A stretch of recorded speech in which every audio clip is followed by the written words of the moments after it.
గోల్కొండ ఈ పేరు వినగానే మనలో చాలామందికి సంపద, వైభవం, వజ్రాలు ఇలాంటివే గుర్తొస్తాయి కదా. ఒకప్పుడు ప్రపంచం మొత్తాన్ని తన వైపు తిప్పుకున్న ఈ అద్భుతమైన నగరం కథేంటో ఈరోజు మనం చూద్దాం. ఇప్పుడు మనం చూస్తున్నది కేవలం శిథిలాలే, కాని సరిగ్గా 400 ఏళ్ల క్రితం ఇదే ప్రదేశం ప్రపంచంలోనే అత్యంత సంపన్నమైన నగరాల్లో ఒకటిగా ఉండేదంటే నమ్మగలమా? అసలు నమ్మశక్యంగా లేదుగదూ. సరే, పదండి, టైంలో వెనక్కి వెళ్ళి ఆ వైభవం ఎలా ఉండేదో మన కళ్లతో చూద్దాం. సరే, ముందుగా ఈ నగరం యొక్క రక్షణ వ్యవస్థ గురించి మాట్లాడుకుందాం. ఎంత అద్భుతంగా కట్టారంటే దీన్ని అభేద్యమైన కోట అని పిలుస్తారు. ఆ ఇంజనీరింగ్ నైపుణ్యమేంటో చూద్దాం. చూడండి, గోల్కొండ అంటే మనం అనుకున్నట్టు ఏదో ఒక్క కోట కాదు. నిజానికి ఒకదాని లోపల ఒకటి, అలా 3 కోటలు కట్టారు. అందుకే దీన్ని ఛేదించడం, లోపలికి వెళ్లడం ఎవరికైనా సరే దాదాపు అసాధ్యమన్నమాట. అసలీ కోట ఎంత పెద్దదో తెలుసా? దాని బయటి గోడ ఒక్కటే ఏకంగా 7 మైళ్ల పొడవుండేది. ఒక్కసారి ఊహించుకోండి, 7 మైళ్లు! ఎంత పెద్ద నగరమో కదా. ఈ 7 మైళ్ల పొడవైన గోడలకి అదనపు బలంగా 87 బురుజులుండేవి. బుర్జులు అంటే సెమీసర్కిల్ షేపులో ఉండే టవర్లన్నమాట. వాటిపైనుంచి సైనికులు చుట్టూ ఉన్న శత్రువులను ఈజీగా కనిపెట్టి వాళ్లమీద దాడి చేసేవాళ్లు. ఇది కోటకి తిరుగులేని రక్షణ ఇచ్చింది. ఇక నగరంలోకి రావాలన్నా, బయటికి వెళ్లాలన్నా మొత్తం 8 పెద్ద పెద్ద గేట్లుండేవి. ఈ 8 గేట్ల దగ్గర చాలా కట్టుదిట్టమైన భద్రత ఉండేది. ప్రతి కదలికను నియంత్రించేవారు. అయితే ఇంత పెద్ద నగరానికి లక్షల మందికి నీళ్లు ఎలా? అప్పటి ఇంజనీరింగ్ అద్భుతమంటే ఇదే. వాళ్ళు ఏం చేశారంటే, ఎక్కడో దూరంగా ఉన్న ఒక రిజర్వాయర్ నుంచి మట్టి పైపుల ద్వారా మైళ్ల దూరం నీటిని తీసుకొచ్చేవారు. ఆ నీటిని ఒక ఎత్తైన ట్యాంక్లో స్టోర్ చేసి అక్కడ్నుంచి నగరం మొత్తానికి సప్లై చేసేవారు. ఎంత తెలివైన వ్యవస్థ కదా.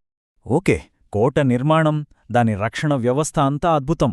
కాని గోల్కొండ పేరు చెప్పగానే మనకి గుర్తొచ్చేది సంపద, వజ్రాలు. అసలు అంత సంపద ఎలా వచ్చింది? దానికసలు కారణం అక్కడి గ్లోబల్ మార్కెట్. కొన్ని వందల సంవత్సరాల పాటు గోల్కొండ అంటే ప్రపంచానికి డైమండ్ మార్కెట్. వరల్డ్లో ఎక్కడెక్కడ నుంచో వ్యాపారులు వజ్రాలు కొనాలన్నా, అమ్మాలన్నా రావాల్సింది ఇక్కడికే. ఆ రోజుల్లో ఒక మాట అనేవారట, గోల్కొండ నగరంలో దొరకని వస్తువంటూ ఏదీ లేదు అని. అంటే అర్థం చేసుకోండి, ఆ మార్కెట్లు ఎంత వైభవంగా ఉండేవో. ఈ మొత్తం వ్యాపారానికి గుండెకాయలాంటిది బంజారా దర్వాజా. పేర్లోనే ఉంది కదా, బంజారాలు సరుకులు తీసుకొచ్చే ద్వారమని. ధాన్యం దగ్గర్నుంచి విలువైన బంగారం, వజ్రాల వరకు ప్రతి వస్తువు ఈ ఒక్క గేట్ నుంచి నగరం లోపలికి రావాలి. అంత కంట్రోల్డ్గా ఉండేదన్నమాట. అప్పటి ధరలు ఎలా ఉండేవో తెలుసుకోవాలనుందా? చూడండి, ఒక యూనిట్ గోధుమలు 4 హోన్లు. అదే మిరియాలు అయితే ఏకంగా 25 హోన్లు. కాని ఇక్కడ విచిత్రమేంటంటే, ఒక ఎద్దు ధర కేవలం 2 హోన్లు మాత్రమే. ఇంకో విషయమేంటంటే, ఈ హోన్ అంటే అప్పట్లో ఒక బంగారు నాణ్యం. దాని విలువ దాదాపు 4 రూపాయలుండేది. ఓకే, కోట భద్రత, మార్కెట్ సంగతులు చూశాం గదా. మరి ఆ గోడల లోపల జనాల జీవితం ఎలా ఉండేది? అక్కడి సమాజం, ఇళ్ల నిర్మాణం ఎలా ఉండేవి? ఇప్పుడు చూద్దాం. నగరాన్ని చాలా ప్లాన్డ్గా కట్టారు. వీధులు ఎంత వెడల్పుగా ఉండేవంటే ఏనుగులు, ఒంటెలు, గుర్రాలతో పెద్ద పెద్ద ఊరేగింపులు జరిగినా సరే ఇబ్బంది ఉండేది కాదట. అంత విశాలంగా నిర్మించారు. గోల్కొండ వైభవంగా ఉన్న రోజుల్లో అక్కడ జనాభా సుమారు 2 లక్షల మంది ఉండేవారని ఒక అంచనా. అంటే ఆ కాలంలో అది ఒక మెగా సిటీ లాంటిదన్నమాట. ఇది పక్కా ప్లానింగ్తో కట్టిన మహానగరం. నగరం యొక్క పశ్చిమ భాగంలో రాజుల భవనాలు, ఉత్తరం వైపేమో సాధారణ ప్రజలు నివసించే ప్రాంతాలు. నగరాన్ని మహల్లాలు అనే జిల్లాలుగా విభజించారు.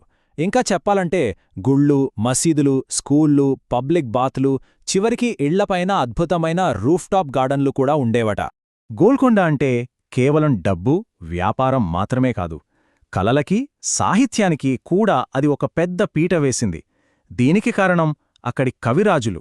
ముఖ్యంగా కుతుబ్ షాహీ వంశానికి చెందిన ఇబ్రహీం కుతుబ్ షా వంటి గొప్ప పాలకులు ఉండేవారు. వారి గొప్పతనాన్ని, వారి కాలం నాటి విషయాలను ఆదిరాజు వీరభద్రరావు లాంటి చరిత్రకారులు తమ రచనల్లో పొందుపరిచారు. ఇబ్రహీం కుతుబ్ షా గురించి ఒక ఆసక్తికరమైన విషయమేంటంటే, ఆయన చిన్నతనంలో విజయనగర సామ్రాజ్యంలో పెరిగారు. దానివల్ల ఆయనకు తెలుగు భాష మీద, ఇక్కడి సంస్కృతి మీద ఎంతో అభిమానమేర్పడింది. అందుకే ఆయన తెలుగు భాషకి ఒక గొప్ప పోషకుడిగా నిలిచారు. నిజం చెప్పాలంటే ఆయన పాలన ఒక కల్చరల్ గోల్డెన్ ఏజ్ లాంటిది. ఆయన ఆస్థానంలో అన్ని మతాల పండితులకి చోటుండేది. ప్రత్యేకంగా తెలుగు కవులను, రచయితలను ఎంతో ప్రోత్సహించారు. మొట్టమొదటి స్వచ్ఛమైన తెలుగు పద్యకావ్యం యయాతి చరిత్ర వచ్చింది కూడా ఆయన ప్రోత్సాహంతోనే. ఇలా పర్షియన్, తెలుగు సంస్కృతులు కలిసిపోయి ఒక అద్భుతమైన వాతావరణం ఏర్పడి. మరి ఇంత వైభవంగా వెలిగిన ఒక నగరం ఎలా పతనమైంది? గోల్కొండ కథలో చివరి విషాదకరమైన అధ్యాయానికి వెళ్దాం. అసలేం జరిగిందో తెలుసుకుందాం. గోల్కొండ పతనానికి ఒకే కారణం లేదు, కొన్ని సంఘటనలు జరిగాయి. ముందుగా 1589లో ఒక భయంకరమైన ప్లేగ్ వ్యాధి వచ్చి నగరాన్ని అతలాకుతలం చేసింది. ఆ తర్వాత 1591లో పక్కనే హైదరాబాద్ నగరాన్ని నిర్మించడంతో అధికార కేంద్రం అక్కడికి మారిపోయింది.